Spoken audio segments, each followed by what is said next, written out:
Баршаларыңа сәлем достар, менің арнама қош келдіңіздер. Бүгін жылқы етінен қуырдақ дайындайтын боламын. Мен жылқының іш майын алып, осылай өте ұсақ етіп турап, шыжғырып алған болатынмын. Соның майына ет қуыратын боламыз.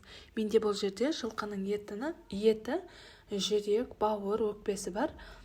Осылайша барлығын салып, үстінен дәміне қарай тұз салатын боламыз.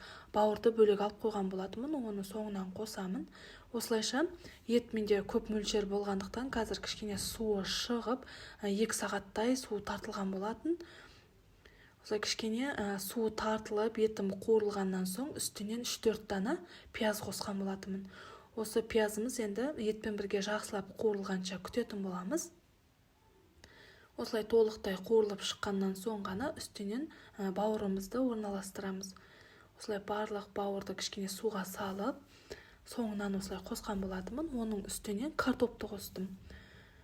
5-6 картоп менде де.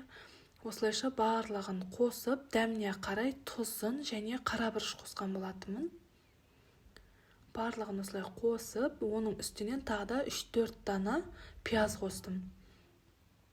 Осылай пиязымыздың барлығын бетіне орналастырып, бетін жауып 15-20 минутқа бұқтыратын боламыз.